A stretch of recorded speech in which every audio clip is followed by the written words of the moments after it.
Hello student. तो जैसा कि हम लोग मैथ्स में नंबर सिस्टम के बारे में पढ़ रहे थे और आज हम लोग एक नए नंबर्स के बारे में पढ़ेंगे जिसका नाम है आभाज्य संख्या। आभाज्य संख्या इतना इम्पोर्टेंट है कि इससे आपको बोर्ड एग्जाम में, आप चाहे 6th क्लास में पढ़ रहे हो, 7th क्लास में पढ़ रहे हो, 8th क्लास में, यानी बोर्ड या स्कूल लेवल के जितने भी एग्जाम हो उसमें तो क्वेश्चन आते ही आते हैं। साथ ही साथ कंपटीशन, आगे चल के जब आप कंपटीशन में बैठिएगा तो प्राइम नंबर से इतने अच्छे अच्छे क्वेश्चंस पूछे जाते हैं, आप क्वेश्चन को देखते ही, चाहे वो कंपटीशन का क्वेश्चन हो या बोर्ड एग्जाम्स का ही क्वेश्चन क्यों ना हो, आप इसको देखते ही बहुत आसानी से क्या कर सकते हैं, सॉल्व कर सकते हैं। तो चलिए हम लोग जानते हैं कि प्राइम नंबर होता क्या है। प्राइम नंबर यानी इसको हिंदी में हम लोग अभाज्य संख्या कहते हैं। हिंदी में हम लोग क्या कहते हैं, इसको अभाज्य संख्या कहते हैं। तो यानी आप लोग बचपन में भी पढ़े होंगे कि अभाज्य संख्या यानी वैसी संख्या जिसका सिर्फ दो फैक्टर्स हो, यानी जिसका सिर्फ दो फैक्टर्स हो। कौन? एक और खुद। यानी वैसी संख्या जो एक से कटे और अपने आप से कटे, उसी संख्या को हम लोग क्या बोलते हैं, अभाज्य संख्या बोलते हैं, प्राइम नंबर। यानी चलिए इसका हम लोग डेफिनेशन लिखते हैं। A number having only two factor 1 and itself is called prime number, यानी वैसी संख्या जो एक और खुद से कटता हो उसे अभाज्य संख्या कहते हैं। यानी जैसे हम एग्जांपल से समझें इसको, तो जैसे हम लोग लिखते हैं 2, तो अगर हम 2 का देखा जाए तो 2 1 से कटेगा और 2 से कटेगा, यानी हम देख रहे हैं इसका सिर्फ 2 ही फैक्टर निकला। अगर हम 3 लिखें तो 3 भी हम देख रहे हैं कि 1 से कट रहा है और 3 से कट रहा है। और 5 की बात करें तो 5 भी क्या हो रहा है, 1 से कट रहा है और 5 से कट रहा है। 7 की बात करें, ये 1 से कट रहा है और 7 से कट रहा है। यानी ये वो संख्याएं हैं जो सिर्फ 1 से कटता है और अपने आप से कटता है। यानी हम कहने का मतलब है कि जिसका सिर्फ 2 ही फैक्टर्स हों, जिसके सिर्फ 2 ही गुणनखंड हो, उसे हम लोग क्या बोलते हैं, अभाज्य संख्या बोलते हैं। तो ऐसे हमारे बहुत सारे अभाज्य संख्याएं हैं। अगर आपसे यहाँ पे एक क्वेश्चन पूछा जाए कि बताओ कि सबसे छोटी अभाज्य संख्या कौन सी है, यानी स्मॉलेस्ट प्राइम नंबर कौन सा है, स्मॉलेस्ट प्राइम नंबर यानी सबसे छोटी अभाज्य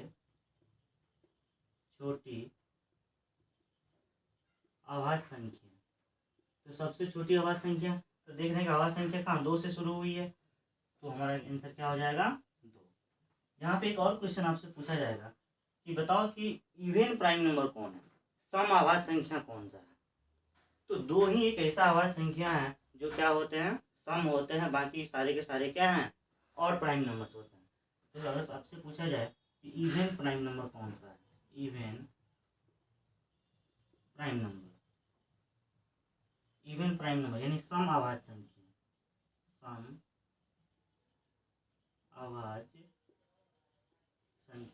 तो इसका आंसर आप लोग क्या दीजिएगा।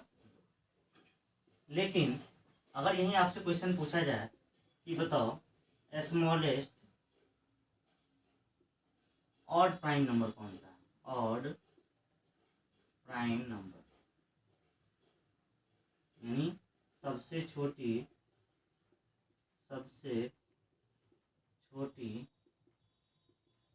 विषम अभाज्य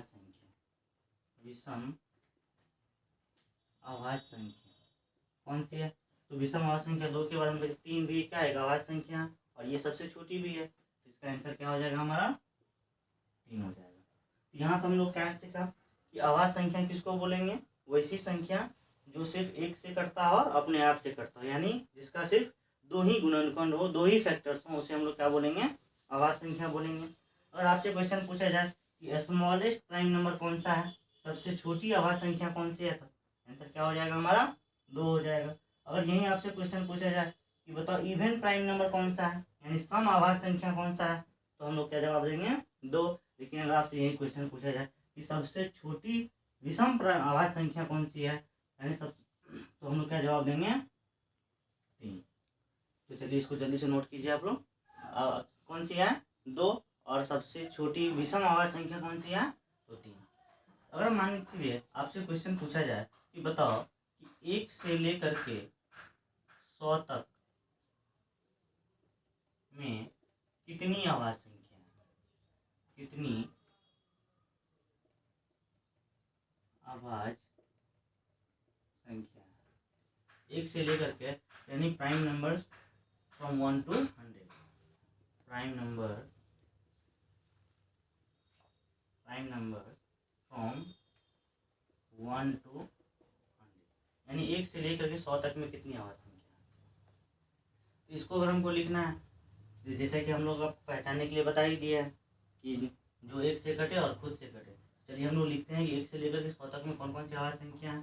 तो पहला तो हमारा 2 है, उसके बाद 3, 5, 7, 11, 13, उसके बाद 17, 19, 23, उसके बाद क्या लिखिएगा आप लोग 31, 37, 41, 43, 47, 53, उसके बाद 59, 61, 67, 71, 73, 79, 83, 89 और 97। तो यानी हम क्या देख रहे हैं कि अगर 1 से लेकर के 100 तक में अगर हम देखें तो कौन कौन सी आवाज संख्या है, तो देखिए कौन कीजिए 1, 2, 3, 4, 5, 6, 7, 8, 9, 10, 11, 12, 13, 14, 15, 16, 17, 18, 19, 20, 21, 22, 23, 24 और 25। तो यानी 1 से लेकर के 100 तक में कितनी आवाज संख्या है 25। अब इसी में आपसे क्वेश्चन पूछा जाए कि बताओ 1 से लेकर के 50 तक में कितनी आवाज संख्या है, यानी प्राइम नंबर फ्रॉम 1 to 50, यानी 1 से 50 तक में कितनी आवाज संख्या है। तो 1 से लेकर 50 तक में कौन कीजिए 1, 2, 3, 4, 5, 6, 7, 8, 9, 10, 11, 12, 13, 14 और 15, क्योंकि 47 के बाद हम जैसे ही 53 लेंगे तो हमारा क्या हो जाएगा 50 से ज़्यादा। 1 से 50 तक में कितनी आवाज संख्याएं हैं 15। ये आप लोग को ऑब्जेक्टिव में डायरेक्ट क्वेश्चन पूछा जाता है कि बताओ कि 1 से लेकर 100 तक में कितनी आवाज संख्या है, तो हम क्या जवाब देंगे 25। 1 से 50 तक में अगर पूछा जाए तो आंसर कितना हो जाएगा हमारा 15 हो जाएगा। तो यानी हमने अभी क्या देखा कि 1 से लेकर 100 तक में, इसी तरह से आप बहुत सारे ऐसे, मतलब हम तो 1 से 100 तक आपको निकालना बताएं, लेकिन आप क्या कहते हैं उसका फैक्टर्स निकाल करके आप चेक कर सकते हैं कि एक मतलब क्या कहते हैं किसी भी संख्या जैसे आपसे बोलेगा 1 से ले 200 तक में बताओ कितनी आवाज संख्या है, 500 तक में बताओ कितनी आवाज संख्या है। इस तरह से आप क्या कर सकते हैं इजीली ही फाइंड कर सकते हैं। चलिए इसको नोट कीजिए। तो यानी अभी हम लोगों ने देख लिया कि 1 से 100 तक में कितनी आवाज संख्या है। अब चलिए हम लोग इसके बारे में जानते हैं। मान लीजिए आपके पास कोई भी संख्या दे दिया और आपसे पूछा गया कि बताओ ये आवाज संख्या है या नहीं है। जैसे मान के चलिए कि हम आपको दे दिए 101 और हम आपसे पूछेंगे बताओ चेक करके बताओ क्या एक आवाज संख्या है, यानी क्वेश्चन है हमारे पास 101 क्वेश्चन है कि क्या 101 एक आवाज संख्या है। तो क्या कीजिएगा, तो जब कभी भी आपसे ये चेक करने के लिए पूछा जाए कि बताओ कि इसमें से आवाज संख्या कौन सा है, तो आपको क्या करना है, जैसे 101 है 101 से जस्ट बड़ा ऐसा नंबर बताइए जो किसी का स्क्वायर हो। 101 से बड़ा कोई ऐसा नंबर बताइए जो किसी का स्क्वायर है। तो जैसा कि हम लोग जानते हैं कि 101 से बड़ा अगर हम कोई संख्या लेंगे तो वो 121 होगा, जो हमारा 11 का स्क्वायर होता है। तो यानी हम कह सकते हैं कि ये 101 जो है से जो क्या कहते हैं जस्ट बड़ा नंबर जो है वो हमारा क्या 121 है, जो किसी का स्क्वायर है। तो अगर 11 की बात करें तो 11 का हम लोग क्या करेंगे, हमें तो पता चल गया कि किसका स्क्वायर होता है, 11 का स्क्वायर होता है। तो 11 का हम लोग अगर फैक्टर निकालेंगे तो 11 का फैक्टर क्या होगा, ये 1 होगा और 11 से कटेगा। क्या इन दोनों फैक्टर में से कोई भी ऐसा फैक्टर है जो 101 को काट सकता हो? तो जैसा देख रहे हैं 1 से तो कट ही रहा है, ये जैसा कि हम लोग जानते हैं 1 से तो हमारे, तो 1 के अलावा क्या 11 से ये कटेगा? बिल्कुल नहीं कटेगा। ये जब 11 से नहीं कटेगा इसका मतलब क्या है, ये एक अभाज्य संख्या। अगर ये इसमें से एक को छोड़ करके कोई भी ऐसा फैक्टर होता जिससे कि पूरा पूरा कट जाता तो हम लोग क्या मान देता, वो हमारा अभाज्य संख्या नहीं होता। चलिए एक और एग्जाम्पल से हम लोग समझते हैं। जैसे मान के चलिए हम लोग ले लिए 124। 124 जैसा कि हम लोग जानते ही हैं कि ये तो 200 सामने सामने दिख रहा है कि हाँ हमारे 2 से कटेगा, दिए तो हमारा अभाज्य संख्या हो ही नहीं सकता क्योंकि इसको 1 से ज़्यादा फैक्टर होगा। लेकिन फिर भी हम लोग इस मेथड से चेक करते हैं। तो 124 से बड़ा नंबर हमको बताइए जिसका स्क्वायर निकलता हो, तो 144 होता है, 144, और ये 12 का स्क्वायर होता है। तो हम 12 का स्क्वायर, तो यहाँ 12 का अगर हम लोग फैक्टर निकालेंगे तो ये 1 से कटेगा, 2 से कटेगा, 3 से कटेगा, 4 से कटेगा, 6 से कटेगा और 12 से कटेगा। तो यहाँ पे एक को हम क्या बोलेंगे, एक को छोड़ करके बाकी संख्या से चेक कीजिए क्या ये कटता है। यहाँ देख रहे यूनिट प्लेस पे 4 है, तो इसका मतलब 2 से कटेगा, 4 2 6 1 7 3 से नहीं कटेगा, 4 यहाँ इकाई स्थान और दहाई स्थान से जो संख्या बन रहा है वो 24 और 24 4 से कट रहा है, इसका मतलब ये संख्या 4 से कट रहा है।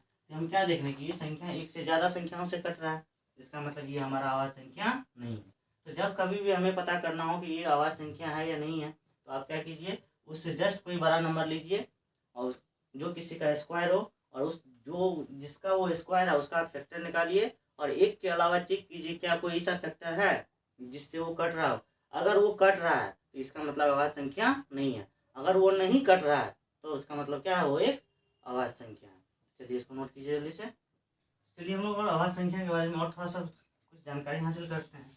जैसे कि अभाज्य संख्या के बारे में लिखें तो 2 3, उसके बाद हमारा क्या होता है 5।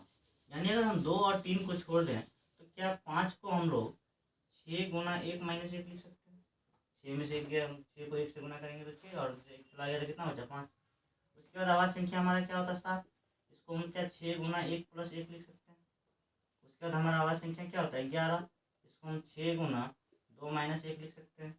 उसके बाद हमारा 13 होता है, इसको 6 गुना 2 प्लस 1 लिख सकते हैं।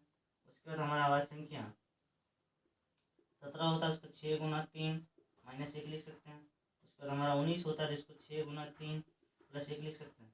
यानी हम इस तरह से हम देखें तो अगर हम 2 और 3 को अगर हम छोड़ दें तो हमारी जितनी भी अभाज्य संख्याएं हैं वो हमारा किस फॉर्म में है, 6k प्लस माइनस 1 के फॉर्म में। ये जो हमारा है ये अभाज्य संख्या का सामान्य रूप या जनरल फॉर्म कहा जाता है। इसको general form of prime number.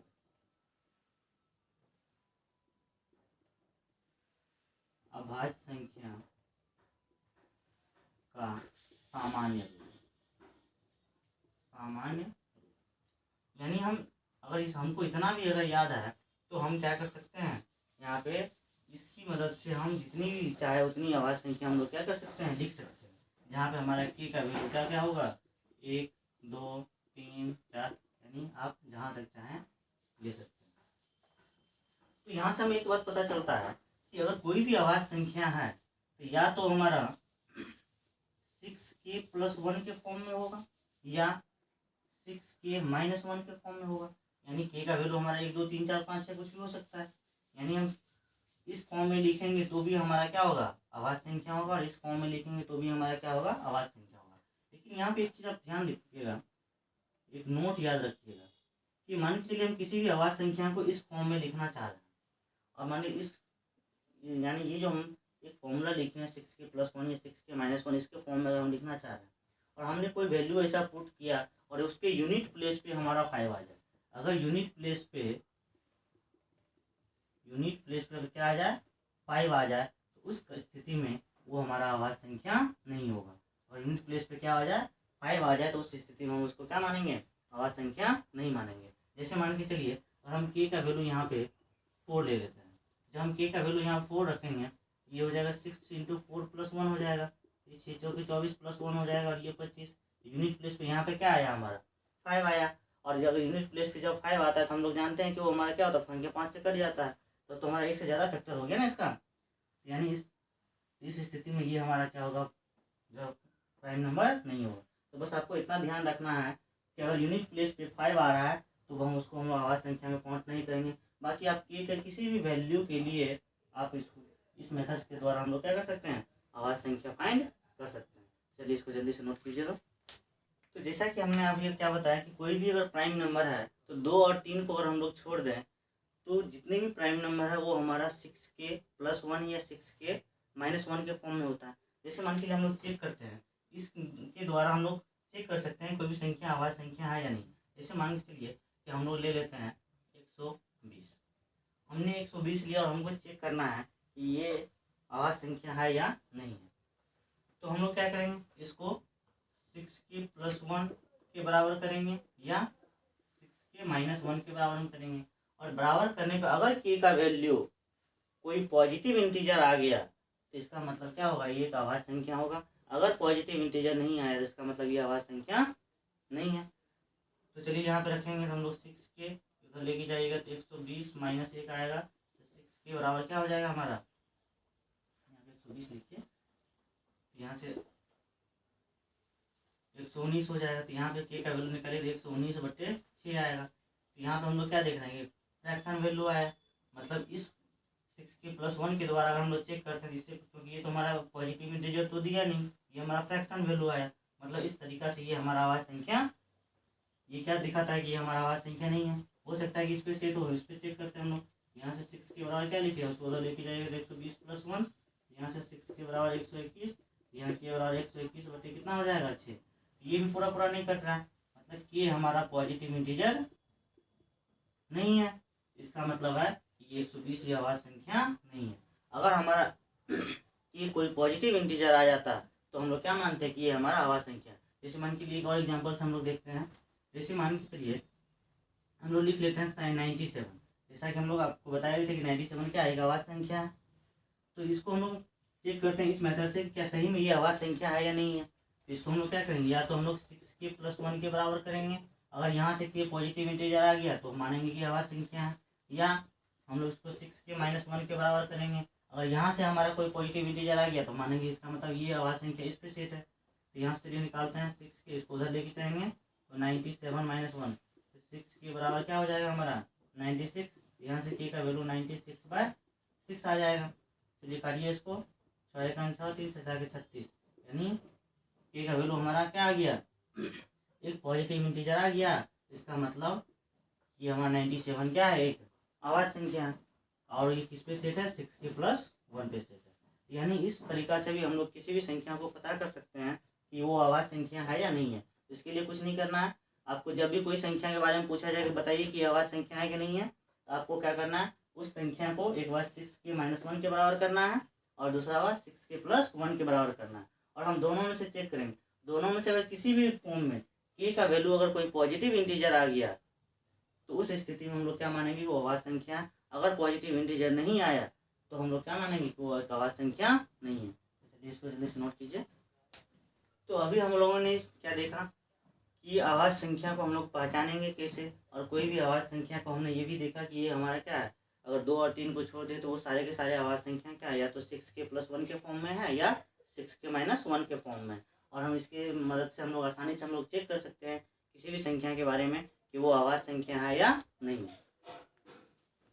अब आवाज़ संख्या से संबंधित क्वेश्चंस पूछे जाते हैं, उसको समझने के लिए सबसे पहले हमें और टर्म पढ़ना होगा जिसका नाम है प्राइम फैक्टर। प्राइम फैक्टर यानी अभाज्य गुणनखंड।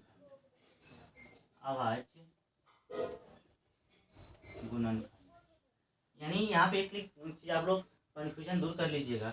बहुत सारे स्टूडेंट्स को ऐसे लगते हैं कि प्राइम फैक्टर और फैक्टर यानी अभाज्य गुणनखंड और एक टर्म होता है गुणनखंड, दोनों सेम ही चीज़ है।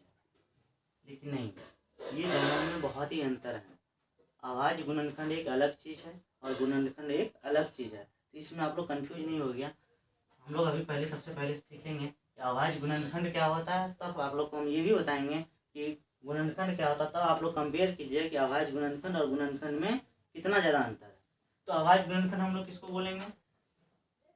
तो यानी अगर हम किसी भी संख्या को उसको आवाज़ संख्या के प्रोडक्ट के फॉर्म में अगर हम लोग लिख देते हैं, कोई भी संख्या है उसको हम लोग तोड़ करके उसको हम आवाज़ संख्या के प्रोडक्ट के फॉर्म में, गुना के फॉर्म में अगर हम लिख देते हैं, तो वो हमारा क्या कहलाता है?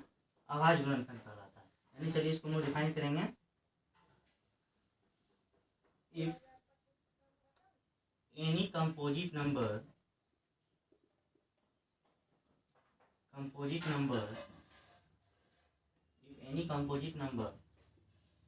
is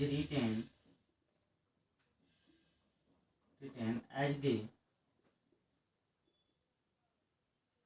product of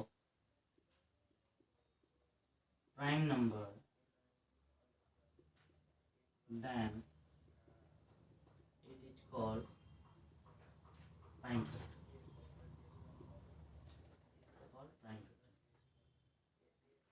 यदि किसी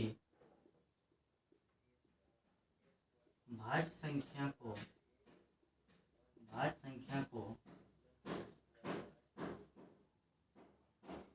आभाज्य संख्या के गुना के रूप में लिखते हैं, तो वह आभाज्य गुणनखंड कहलाता है। जैसे मान के चलिए हम लिखें 4, तो 4 को हम लोग 2 गुना 2 लिख सकते हैं। तो यहाँ पे देखिए 2 भी एक आवाज़ संख्या है, ये एक और 2 है, तो दोनों को हम लोग क्या किए? गुना के फॉर्म में लिखें कि नहीं लिखें? तो ये हमारा क्या हो गया? आवाज़ गुणनखंड। जैसे हम लोग 6 लिखते हैं, तो 6 को हम लोग 2 गुना 3 लिखते हैं। 2 भी आवाज़ संख्या और 3 भी आवाज़ संख्या, दोनों को प्रोडक्ट में लिख दीजिए, हमारा क्या कहलाया? प्राइम फैक्टर कहलाएगा। जैसे मान लीजिए 12 है, तो 12 को 2 दूना 4 दिया 12। तो जब कभी भी किसी भी हम भाज्य संख्या में कंपोजिट नंबर को उसके प्राइम नंबर्स के प्रोडक्ट के फॉर्म में अगर हम लिख देते हैं, तो वो हमारा क्या कहलाता है? प्राइम फैक्टर्स कहलाता है, आवाज़ संख्या कहलाता है।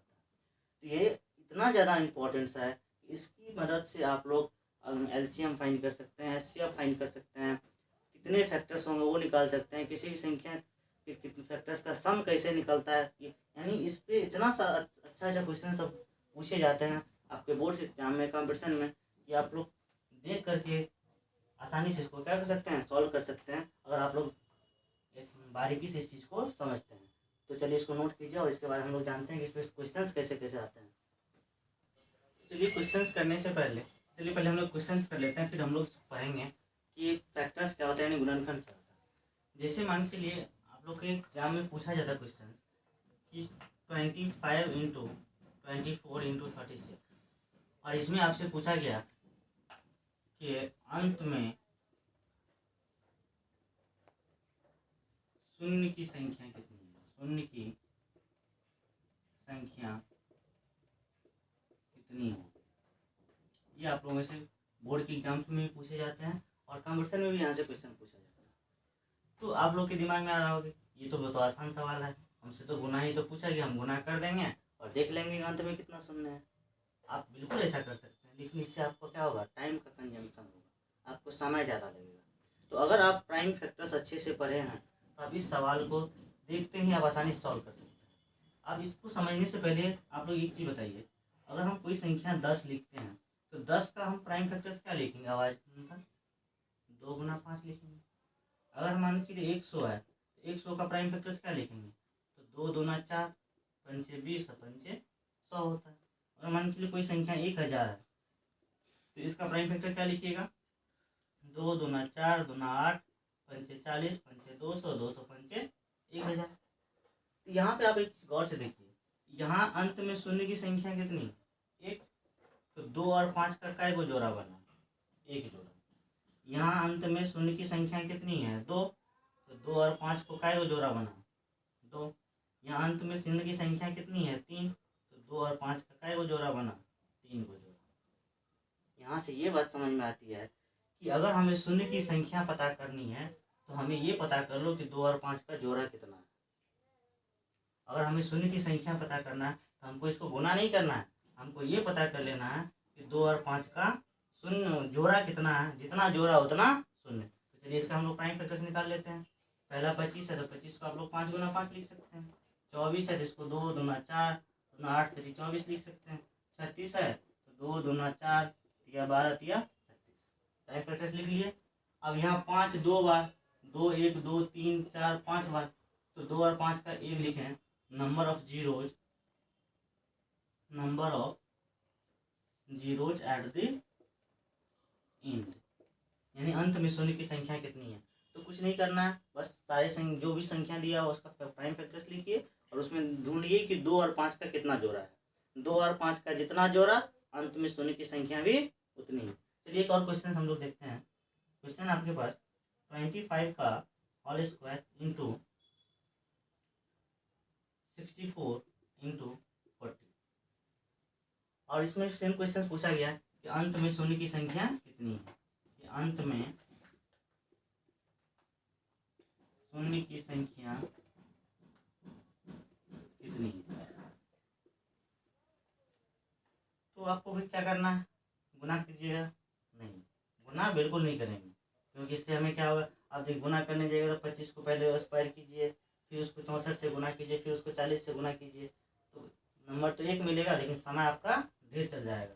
इसके लिए हमें क्या करेंगे, फिर से इसका फैक्टर निकालिए। तो 25 को हम लोग 5 का स्क्वायर लिख सकते हैं।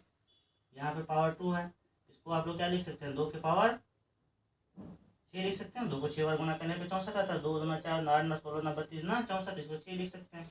इसको 2 दूना 4 दूना 8 पंचे 40। तो यहाँ पे पावर के ऊपर पावर है, तो पावर के ऊपर पावर क्या आता है, गुना आता है। तो ये 5 के पावर 4 हो गया। यहाँ 2 के पावर 6 यहाँ है, 3 बार 2 यहाँ पे है, तो 6 3 9 बार हो गया यहाँ पे। और 5 यहाँ पे देख रहे हैं 5 एक यहाँ पे है, तो ये टोटल कितना 5 हो गया हमारा 5, क्योंकि बेस से हमें तो पावर जुटता है। 2 9, तो 5 है आपका 5 बार और 2 है 9 बार, तो 5 और 2 और 5 का क्या जोड़ा बनेगा, तो जितना 5 है उतना जोड़ा बनेगा, क्योंकि 5 की संख्या कम है। तो इससे हमें क्या पता चला कि 2 और 5 का 5 जोड़ा बन रहा है। अंत में शून्य की संख्या भी कितनी हो जाएगी, 5 हो जाएगी। मतलब जितना जोड़ा उतना शून्य। चलिए इसको नोट कीजिए। तो अभी हमने क्या देखा कि अगर आपको संख्या का प्रोडक्ट दिया हुआ है और आपसे पूछा गया कि बताओ अंत में शून्य की संख्या कितनी है, तो आप क्या करना है, तो उसका बस प्राइम फैक्टर्स लिखेंगे और देखेंगे कि 2 और 5 का कितना जोड़ा बनता है, कितना पेयर बन रहा है, और उतना ही हमारा क्या हो जाएगा, शून्य की संख्या हो जाएगा। अब इसी पे और भी क्वेश्चंस पूछे जाते हैं, लेकिन इस क्वेश्चंस को समझने से पहले अब हम लोग एक चीज़ और सीखेंगे, फैक्टर यानी गुणनखंड। फैक्टर का मतलब क्या होता है, गुणनखंड। गुणनखंड किसको बोलेंगे, तो गुणनखंड वो संख्या है जो दी हुई संख्या को पूरा पूरा काटता हो। जैसे मान के चलिए हम कोई संख्या लिए 4, तो कौन कौन सी ऐसी संख्या है जो 4 को पूरा पूरा काट सकता है। तो एक काट सकता है 4 को, क्योंकि एक तो किसी भी संख्या को पूरा पूरा काट सकता है, तो एक सबका फैक्टर है। ये 4 2 से भी कटेगा और 4 से भी कटेगा, तो यानी 4 को काटने वाली 3 संख्या है। कौन कौन सा, 1 2 और 4। तो यानी 4 का फैक्टर क्या हुआ, 1 2 और 4 हुआ। जैसे मान के लिए हम 6 लेते हैं, तो बताइए कि 6 को काटने वाली संख्या कौन कौन सी है। तो 1 है, 2 है, 3 है और 6 है, तो 6 का 4 फैक्टर्स। यानी फैक्टर्स जब भी पूछा जाए तो फैक्टर्स का मतलब क्या समझिएगा कि वो संख्या ढूंढनी है जो दी हुई संख्या को पूरा पूरा काट सके। यानी इसको हम लोग कैसे डिफाइन करेंगे, factors of a number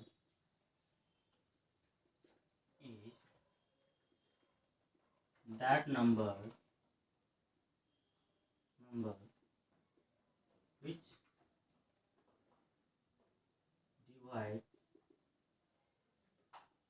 the given number exactly, given number exactly। यानी गुणनखंड वह संख्या है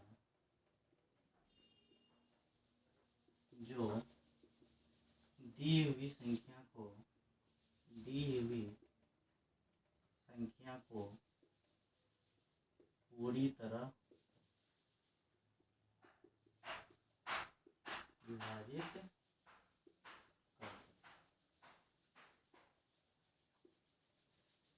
तो यानी जब भी फैक्टर्स निकालना है तो वो सारे संख्या ढूंढेंगे जो दी हुई संख्या को पूरा क्या कर सके, काट सके। जैसे मान के चलो आपसे बोलेगा 36 का फैक्टर्स निकाल के दिखाओ, तो 36 1 से कटेगा, 2 से कटेगा, 3 से कटेगा, 4 से कटेगा, 6 से कटेगा, 9 से कटेगा, 12 से कटेगा, 18 से कटेगा और 36 से कटेगा। यानी ये सब सारे के सारे क्या होगा, इसका फैक्टर हो गया। अब यहाँ पे एक चीज़ ध्यान दीजिएगा, ये तो चलिए हमारे छोटी संख्या था, हम टेबल जानते थे तो हमने आसानी से फैक्टर्स लिख लिया। लेकिन अगर मान के चलिए आपसे यही क्वेश्चन पूछ दिया जाए कि बताओ 1000 इकाई दाएं से 1000 2000 लाख 1,50,000 में कितना फैक्टर होगा। जैसे इसमें आपसे पूछा था बता कितना फैक्टर है, तो आप जल्दी से निकाल करके काउंट कर लेते कि 1 2 3 4 का 3 फैक्टर होगा। जैसे बोलेगा 6 का बताओ कितना फैक्टर है, 1 2 3 4, 6 का 4 फैक्टर। ये तो छोटी संख्या था तो आपने निकाल ली। अब आपसे 1,50,000 का पूछ दिया कि बताओ 1,50,000 का फैक्टर्स कितना होगा, तब तो मुश्किल हो जाएगी। अब एक एक करके देखने लगेगा कि 1 से करता है कि 2 से करता है कि 3 से करता है कि 5 से करता है, तब तो आपको ये करने में पूरा भर दिन समय लग जाएगा। तो इसके लिए हमको हेल्प करने वाला है कौन, प्राइम फैक्टर्स, आवाज़ गुणनखंड। तो चलिए हम लोग इसके बारे में जानेंगे। पहले इसका आप लोग नोट कीजिए, तब हम लोग सीखते हैं कि किसी भी बड़ी से बड़ी संख्या, कोई सा भी संख्या क्यों ना दे दे, तो उसका हम लोग अगर फैक्टर्स की संख्या फाइंड करना है तो हम लोग उसको कैसे फाइंड करेंगे। पहले इसको नोट कर लीजिए जल्दी से। क्वेश्चन आपसे पूछा गया है कि how many factors of a number 124, यानी 124 का कितना गुणनखंड।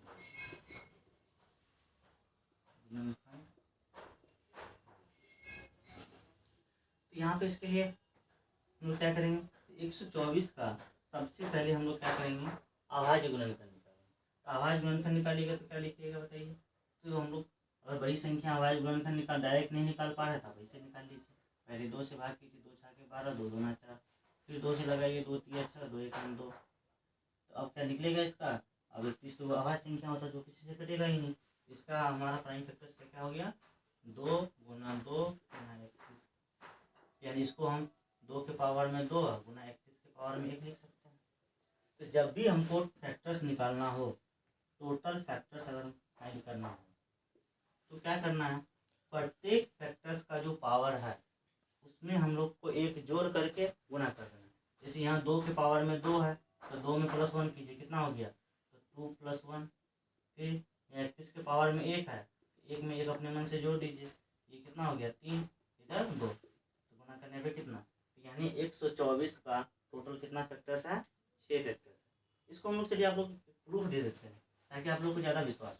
जैसे मान के चलिए कोई संख्या 30 है, आपसे पूछा गया बताओ कि 30 का कितना फैक्टर्स होगा। तो पहले हम लोग एक छोटी संख्या इसका तो निकाल सकते हैं, 1 से कटेगा, 2 से कटेगा, 3 से कटेगा, 5 से कटेगा, 6 से कटेगा, 10 से कटेगा, 15 से कटेगा और 30 से कटेगा। 1 2 3 4 5 6 7 8। तो हमने क्या देखा कि 30 का टोटल कितना फैक्टर्स है। तो ये तो छोटी संख्या तक हम लोग आसानी से निकाल लिए। हम लोग इस मेथड से देखते हैं कि सही में एक्चुअल में इसका 8 आता है कि नहीं आता। तो पहले हम लोग क्या करेंगे, 30 का अभाज्य गुणनखंड निकालेंगे। तो 2 3 6 5 30, इसका अभाज्य गुणनखंड हो गया। तो टोटल फैक्टर्स निकालने के लिए हमने क्या बताया आपको कि प्रत्येक जो हमारा आवाज यानी प्राइम फैक्टर्स है उसके जितने भी पावर्स हैं उसमें +1 करके क्या करना है, इंटू कर देना है। यहाँ 2 के पावर में 1 है, 3 के पावर में भी 1 है और 5 के पावर में भी 1 है। तो पावर 1 है तो 1 में अपने मन से 1 जोड़ दीजिए। फिर इसके पावर भी 1 है तो 1 में अपने मन से 1 जोड़ दीजिए। 5 के पावर में भी 1 है तो इसमें अपने मन से 1 जोड़ दीजिए। ये 2 गुना 2 गुना 2 कितना हो गया, ये 2 गुना 4 गुना 8। तो हमारे पास देखिए यहाँ भी टोटल फैक्टर्स हमारा कितना था, 8 आया हुआ था और इससे भी हमारा क्या आ गया, 8 आ गया। यानी इस मेथड से आप बड़ी से बड़ी संख्या का आप ये पता कर सकते हैं इसके टोटल फैक्टर्स कितने होते हैं। चलिए इसको नोट कीजिए। तो आज के वीडियो में हम लोगों ने क्या क्या देखा कि प्राइम नंबर्स होता है क्या, प्राइम फैक्टर्स क्या होता है, प्राइम फैक्टर्स के ऊपर क्वेश्चंस कैसे आते हैं। अभी नेक्स्ट वीडियो में हम लोग इसके ऊपर और भी बहुत सारे ऐसे क्वेश्चंस देखेंगे कि जिससे कि मतलब जो हमारे बोर्ड के एग्ज़ाम में मतलब डायरेक्ट ऑब्जेक्टिव्स पे सेट किया जाता है। और आप एकदम पूरा बारीकी से आप लोग एकदम प्रत्येक वीडियो को देखिए, और इससे आप लोग क्या होगा कि जैसे ही आपके सामने क्वेश्चन आएगा ना, आप तुरंत देख करके खुश हो जाइएगा और तुरंत देखते ही अरे इसका आंसर तो यही होने वाला है। तो इसी तरह से आप लोग इस चैनल पे कंटिन्यू बने रहिए, और नेक्स्ट क्लास में हम लोग इसके बारे में और भी बहुत सारा क्वेश्चन करेंगे।